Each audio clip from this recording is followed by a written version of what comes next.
नमस्कार दोस्तों, आप सबका स्वागत है हमारे YouTube चैनल SBCL अंडाल में। मैं आज आपको लाइट चैप्टर जो क्लास 10 का है, रिफ्लेक्शन एंड रिफ्रैक्शन, वो बताऊंगा। तो जो 2025 में जो बोर्ड एग्ज़ाम होने वाला है, उसको ध्यान में रखकर मैंने ये वीडियो बनाया है। तो जितने भी स्टूडेंट्स ICSE या CBSE बोर्ड या किसी स्टेट बोर्ड में पढ़ते हैं, उनके लिए ये बहुत ही अच्छा होगा और पूरे चैप्टर का रिवीजन एक साथ हो जाएगा। कॉन्सेप्ट भी मैं क्लियर करने की पूरी कोशिश करूंगा, तो बने रहिएगा। धन्यवाद। Light reflection and refraction. तो दोस्तों, आप हम लोगों को जो सिलेबस में पढ़ाई करना है वो है स्फेरिकल मिरर के बारे में। मतलब दो चीज़ें हैं, एक है मिरर।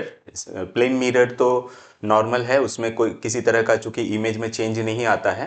आप आईने के सामने, मतलब मिरर के सामने, प्लेन मिरर के सामने जितना रहेंगे अंदर भी उतना ही दूरी पे इमेज बनता है, और इमेज का साइज और ऑब्जेक्ट का साइज भी बराबर ही होता है और सीधा होता है, इसीलिए उसको हम लोग वर्चुअल इमेज कहते हैं। तो उसमें कुछ खास ज़्यादा डिटेल नहीं है। हाँ, प्लेन मिरर के द्वारा बनने वाले इमेज का प्रॉपर्टी कभी कभी पूछा जाता है एग्जाम में। तो वो आप बता सकते हैं कि प्लेन मिरर में जो इमेज बनता है वो उतनी ही डिस्टेंस पे बनता है, जितनी डिस्टेंस पे मिरर के सामने रखा होता है उतनी ही दूरी पे मिरर के अंदर बनता है। वो सीधा होता है और ऑब्जेक्ट का साइज और इमेज का साइज बराबर होता है। और एक प्रॉपर्टी उसमें बहुत ही इंपॉर्टेंट है, वो है कि जो इमेज बनता है वो लैटरली इन्वर्ट हो जाता है। लैटरली इन्वर्ट का मतलब होता है कि हमारा जो राइट साइड है, राइट हैंड, इमेज का लेफ्ट हैंड बन जाता है, और जो हमारा लेफ्ट हैंड है वो इमेज का राइट हैंड बन जाता है। ठीक है दोस्तों।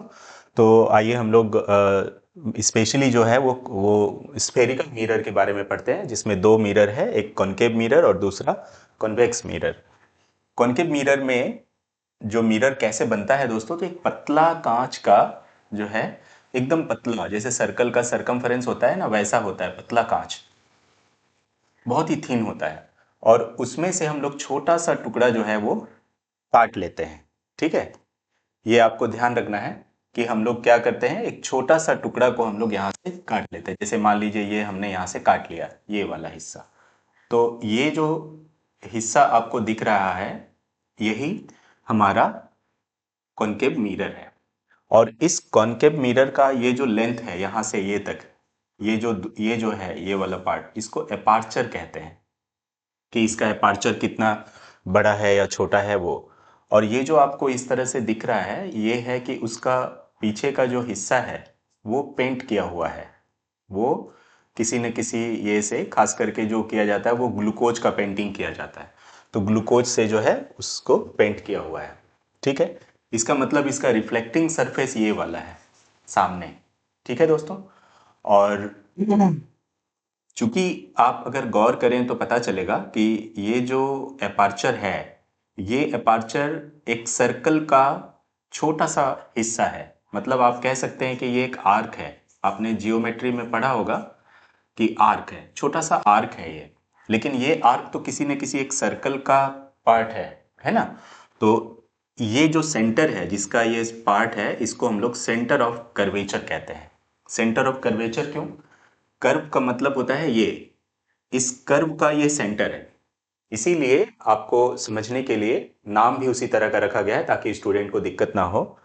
क्योंकि आप अगर सोचेंगे तो एक्चुअली में जो इमेज बना हुआ कहीं भी आपको मिलेगा, तो ये मिलेगा, तो आपको समझ नहीं आएगा कि इसका सेंटर कहाँ है।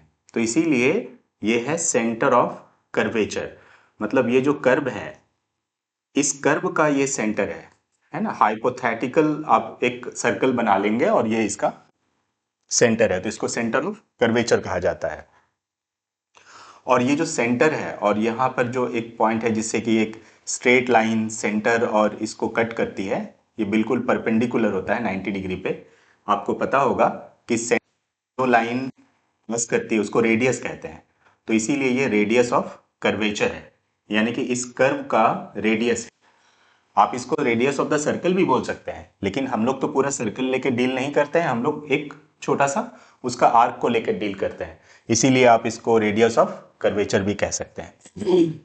अब जो बात आती है ये है इसका रेडियस ऑफ कर्वेचर, जिसको आप आर के द्वारा डिनोट कर सकते हैं। और ये जो सेंटर और यहाँ से जो इस तरह से एक लाइन पास कर रही है सेंटर से, है ना, और जो कि इस अपर्चर पर परपेंडिकुलर भी है, इसको प्रिंसिपल एक्सिस के नाम से जानते हैं। ठीक है, प्रधान अक्ष। और कुछ इसमें जानने का खास नहीं है। एक बात बहुत ही इंपॉर्टेंट है कि इस यहाँ पर जो सेंटर और ये जो पोल है, इसके बीच में एक पॉइंट होता है। ठीक है, इसके बीच में क्या होता है दोस्तों, एक पॉइंट होता है जिसको हम लोग फोकस कहते हैं। ठीक है, इसे एफ के द्वारा डिनोट किया जाता है। और ये जो लेंथ है पोल से लेके फोकस का, इसको फोकल लेंथ कहते हैं। इसको स्मॉल एफ से डिनोट किया जाता है। ठीक है, तो एक कॉन्केव लेंस के बारे में आपको मेन क्या बातें ध्यान रखनी है, वो बातें ध्यान रखनी है कि ये जो पार्ट है ये एक कर्व है और इसका जो रिफ्लेक्टिंग सरफेस आप देखिए इनवर्ट है, अंदर की तरफ, मतलब जो उभरा हुआ पार्ट है उस उधर नहीं है, अंदर की तरफ है। और एक चीज है, focal length centre of curvature और पोल के बीचों बीच है। यानी आप ये कह सकते हैं कि जो रेडियस है, रेडियस ऑफ कर्वेचर, आप ये कह सकते हैं कि ये twice of the focal length है, मतलब फोकल लेंथ का 2 गुना है, आप ये कह सकते हैं, है ना दोस्तों। ये जो है फोकल लेंथ का 2 गुना है, आप ये ऐसा कह सकते हैं, twice of the focal length. तो ये रिलेशन भी बहुत ही इंपॉर्टेंट है। इसका मतलब हुआ कि अगर आप एफ निकालते हैं तो F is equal to R by 2 होगा, रेडियस ऑफ कर्वेचर का आधा होगा। ठीक है दोस्तों, धन्यवाद।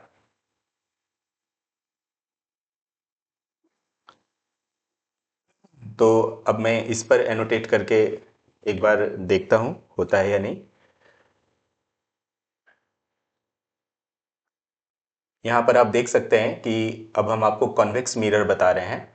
कॉन्वेक्स मिरर में देखिए ये जो रिफ्लेक्टिंग सरफेस है, ये देखिए ये इस तरफ है, मतलब जो उभरा हुआ है उधर है reflecting, this is called reflecting surface.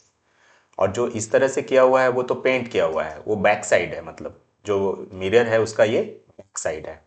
ठीक है, तो ऑलमोस्ट आप अगर देखिएगा तो जो कॉन्केव मिरर में आपने पढ़ा सारा कुछ वैसे ही है। ठीक है, इसका ये भी एक सर्कल का पार्ट है, तो इसका ये सेंटर ऑफ कर्वेचर हो गया। ठीक है, इसके बीचों बीच में फोकस होता है। ठीक है, फोकस क्या है अभी मैं आपको बताऊंगा।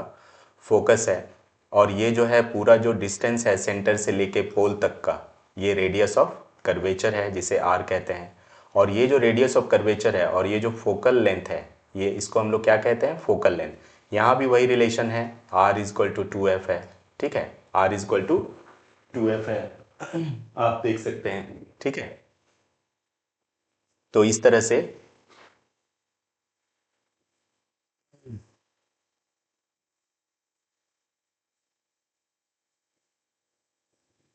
क्यों नहीं आ रहा है। हम्म,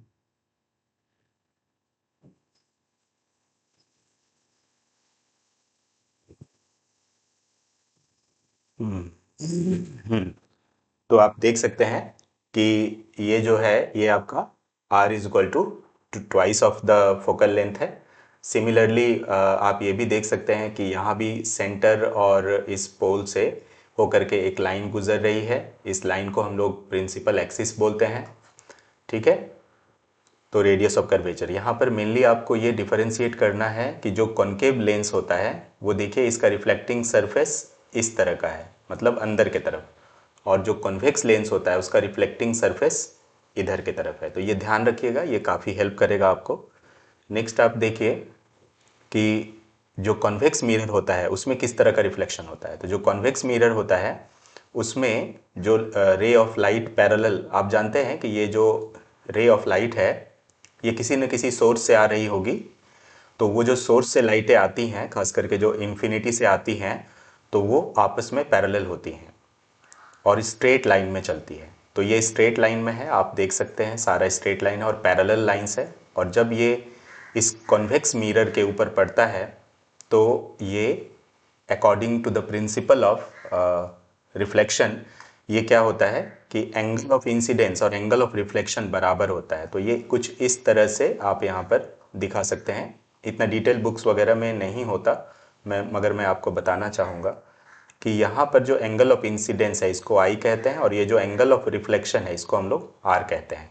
तो I is equal to are होता है, ये ऑलवेज होता है जहाँ भी जो पॉइंट ऑफ इंसिडेंस है, जहाँ पर वो रे ऑफ लाइट, ये जो लाइटें आ रही हैं दोस्तों, इनको हम लोग इंसिडेंट रे बोलते हैं। तो ये जो इंसिडेंट रे है, जब ये इंसिडेंट रे आपको कॉन्वेक्स मिरर के किसी पॉइंट पर रिफ्लेक्ट हो रही है, तो वहाँ पर लॉ ऑफ रिफ्लेक्शन फॉलो होता है। और लॉ ऑफ रिफ्लेक्शन क्या कहती है कि एंगल ऑफ इंसिडेंस और एंगल ऑफ रिफ्लेक्शन दोनों बराबर होता है। सिमिलरली यहाँ पर भी इस तरह से होगा, आप यहाँ भी इस तरह से एक ये जो है हम लोग लाइन जो खींचते हैं इसको नॉर्मल बोला जाता है। तो एक नॉर्मल ड्रॉ करके आप ये भी दिखा सकते हैं कि यहाँ पर जो एंगल ऑफ इंसिडेंस है और जो एंगल ऑफ रिफ्लेक्शन है वो बराबर होगा। ये एंगल ऑफ रिफ्लेक्शन, ये एंगल ऑफ इंसिडेंस, ये आई, ये आर। इसी तरह यहाँ पर देखिए, ये बड़ा इंटरेस्टिंग है, इस लाइन को खासकर इस रे को देखिए। ये जो रे है जब ये जा रही है तो बिल्कुल आप देखिए परपेंडिकुलर यहाँ पर पड़ रही है, तो ये क्या होता है, अपने इसी पाथ पर वापस आ जाती है ना। तो इसीलिए ये बहुत इंपॉर्टेंट बात है कि जो सेंटर ऑफ कर्वेचर से यानी कि सी से या फिर पोल्स पर डायरेक्टली पड़ती है, परपेंडिकुलर पड़ती है, तो वो उसी पाथ में वापस चली जाती है। क्योंकि जब ये आ रही है तो एंगल ऑफ इंसिडेंस 0 डिग्री है, जब ये जाएगी तो एंगल ऑफ इंसिडेंस भी 0 डिग्री होगा, है ना। इसीलिए ये इस तरह का रहता है। और ये जो है आप यहाँ भी एंगल ऑफ इंसिडेंस, यहाँ भी आप दिखा सकते हैं एंगल ऑफ इंसिडेंस। तो जब ये रेज को ये जो रे टकरा करके वापस जा रही है, इनको बोला जाता है रिफ्लेक्टेड रे, क्योंकि ये रिफ्लेक्ट होने के बाद है ना। ये क्या है, ये है रिफ्लेक्टेड रेज, जो भी है यहाँ पर ये और ये सब रिफ्लेक्टेड रे है। तो जो भी रिफ्लेक्टेड रेज है, अगर आप उसको बैकवर्ड के तरफ प्रोड्यूस करेंगे, धीरे धीरे बढ़ाएंगे, जो भी रिफ्लेक्टेड रेज है उसको अगर आप इस तरह से बढ़ाएंगे, तो आप ये देखेंगे कि ये एक प्रिंसिपल एक्सिस के एक पॉइंट पर जाकर कन्वर्ज हो जाती है। क्या हो रही है, कन्वर्ज। या फिर आप ये वर्ड यूज़ कर सकते हैं कि अपीयर्स टू मीट, है ना, अपीयर्स टू मीट। क्योंकि देखिए एक्चुअल में तो मीट नहीं हो रहा है, आप उसको मिला रहे हैं, अपीयर्स टू मीट हो रहा है। तो ये जो पॉइंट है जो प्रिंसिपल एक्सिस के पर है और जहाँ पर ये reflected rays appear to diverge, आप देखिए कि यहाँ पर ऐसा लग रहा है कि सॉरी ये मैंने कन्वर्ज लिख दिया है। यहाँ से अगर आप आँख रख कर देखें, मान लीजिए अपने आईज़ को आप यहाँ पर रख कर देखते हैं, सपोज़ ये आई है, और आप यहाँ से अगर आप देखेंगे तो आपको ये कैसा दिखेगा कि यहाँ से जो रे ऑफ लाइट है वो इस तरह फैल रही है, देखिए। तो इसको आप ये कह सकते हैं कि appears to diverge from the point of. तो इस पर्टिकुलर पॉइंट को जहाँ से रे ऑफ लाइट्स लग रही है कि आपस में फैल जा रही है, वहाँ से फैलती हुई प्रतीत हो रही है, डाइवर्ज करती हुई प्रतीत हो रही है, तो उसको हम लोग फोकस कहते हैं। इसी तरह कॉन्केव लेंस के केस में, आप कॉन्केव मिरर के केस में देखिए, जब पैरेलल रे ऑफ लाइट आ रही है तो आफ्टर रिफ्लेक्शन ये प्रिंसिपल एक्सिस के, ये पी ए है आपका, तो प्रिंसिपल एक्सिस के किसी एक पॉइंट पर कन्वर्ज हो जा रही है। यहाँ पर ये वर्ड आप लिख सकते हैं, यहाँ पर क्या हो रहा है, कन्वर्ज हो रहा है, एक्चुअली में कन्वर्ज हो रहा है, मिल रहा है। पियर्स टू भी कुछ का कोई बात नहीं है, रियली में यहाँ पर मिल रहा है, तो इस पॉइंट को फोकस कहते हैं, प्रिंसिपल फोकस भी कहा जाता है इनको, ठीक है। तो पैरेलल रे ऑफ लाइट के बारे में अगर आप देखें तो कॉन्वेक्स मिरर के केस में आप देख रहे हैं कि अपीयर्स टू डाइवर्ज, और कॉन्केव मिरर के केस में देख रहे हैं कि वो प्रिंसिपल एक्सिस के एक पॉइंट पर मीट कर रहा है रियली में। तो इनको हम लोग क्या कहते हैं, प्रिंसिपल फोकस, ठीक है। धन्यवाद दोस्तों।